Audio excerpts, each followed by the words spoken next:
என்னை விட்டு 2 8 தள்ளி போனால் தவிக்கிறேன்.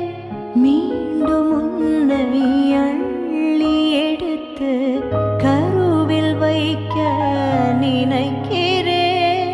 போகும் பாதை நீளம், கூரையாய் நீளவானம். செவர் மீது கிறுக்கிடும் போது ரவிவர்மன் நீ.